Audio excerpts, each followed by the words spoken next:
Salut tout le monde, petit débrief de ces 2 dernières semaines en Master Sciences du jeu. Et pourquoi 2 semaines? Eh bien tout simplement parce qu'en fait on rentre dans la période des rendus et j'ai beaucoup moins de temps pour faire les vidéos parce qu'il faut que je valide ce master. Donc ça va être aussi l'annonce en fait de la fin de ce semestre. Il va rester après celle-ci plus que 2 vidéos, mais j'ai plein de choses à vous raconter, c'est parti. Tout d'abord, sociologie des loisirs, on a attaqué avec un texte Gilles Brougère que nos camarades nous ont présenté. Et donc là, premier constat, la culture ludique, elle n'est pas innée. Elle se construit avec l'expérience et varie selon ton milieu. Mais le plus intéressant, c'est l'évolution de nos goûts. Dans les années 60, le diplôme, il pouvait prédire un peu les loisirs associés. Aujourd'hui, on va parler d'omnivorisme. On peut autant écouter du Joule que aimer l'opéra. Si, c'est possible. Et oui, parce que nos goûts, ils dépendent surtout de nos sociabilités et de nos trajectoires. On a aussi parlé des générations, donc là on a essayé de démêler les effets d'âge et d'année de naissance pour voir les impacts et les tendances à venir. Et spoiler alert, le jeu de société il se porte très bien. C'est-à-dire que les nouvelles générations jouent plus et surtout les anciennes jouent plus longtemps et donc le jeu continue en fait avec l'âge. Et ce n'est pas le cas par exemple avec la bande dessinée où plus on vieillit et plus ça décroît. Et tout ça, en fait ça permet d'étudier de manière longitudinale les loisirs. Bref, c'est passionnant et il nous reste encore 3 cours pour ça. On passe à la littérature jeunesse et là c'était le moment émotion.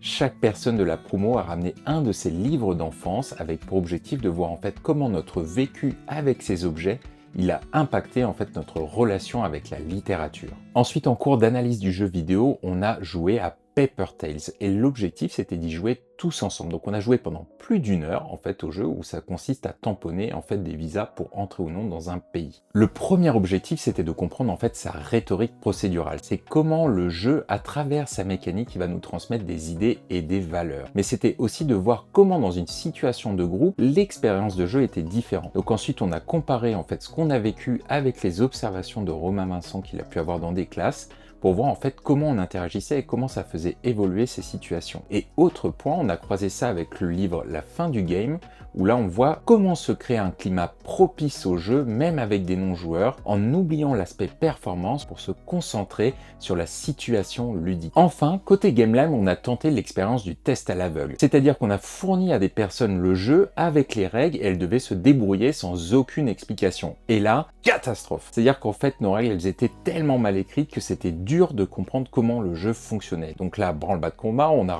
tout retravaillé, tout réécrit, bref. Maintenant, on va passer à la phase en fait de conception où là, on va vraiment rentrer dans comment on crée les petits tokens, comment on crée les cartes, comment on crée les tuiles, avant de présenter notre prototype dans 3 semaines. Enfin, place aux anecdotes, il y a 2 jeux dont je voulais vous parler cette semaine. Tout d'abord, Agent Avenue de Christian Cudal et Laura Cudal. Alors là, il s'agit de l'extension Division M qui sort dans quelques jours, mais je voulais revenir un peu à l'origine du jeu. Avec ce jeu, il voulait créer un duel psychologique, un peu à la façon de Mr. Jack. Mais avant d'être un jeu d'espion, le jeu il est passé par plusieurs thèmes. Tout d'abord, un thème de pirate. Ensuite, de riches collectionneurs. Et pour finir, vous n'êtes pas prêts, de cuisine magique. Ils présentent leur prototype à différents éditeurs, mais c'est finalement Nerdlab qui va le signer. Et c'est d'ailleurs ce dernier qui va apporter la mécanique du marché noir. Ensuite, je voulais vous parler d'un jeu plus ancien que vous devez sûrement connaître, Pandémique, de Matt Leacock. Et en fait, ce que je voulais vous raconter sur ce jeu, c'est que tout a commencé par Matt, enfant, qui ne supportait pas en fait la qualité des jeux qu'il recevait pour Noël. Donc avec son oncle, il commence à bricoler des jeux, et c'est de là que lui vient cette passion pour le jeu de société.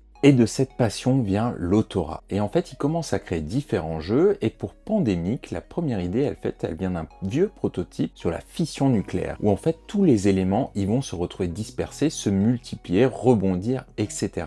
Et pour le côté coopératif, il s'inspire du jeu Le Seigneur des Anneaux de Rainer Knizia. Son prototype en main, Matt le présente à différents éditeurs, mais en fait qui ne sont pas convaincus que ce soit par le thème, le jeu, la mécanique et même le nom Pandémique. Et il faudra finalement la vision de Z-Man Games pour publier le jeu en l'état avec ce nom en 2007. Et voilà pour le débrief de ces 2 dernières semaines, et comme je vous disais en début de vidéo, il ne restera plus que 2 vlogs parce qu'il ne reste que 4 semaines de cours avant que les autres passent au stage et moi à mon mémoire. Donc voilà, je vais essayer de vous retranscrire au maximum tout ce qu'on va vivre dans les prochaines semaines. J'ai hâte de vous partager ça et je suis encore très heureux d'avoir fait quasiment toute cette année déjà avec vous, à vous raconter tout ça, et j'ai hâte de vous partager la suite.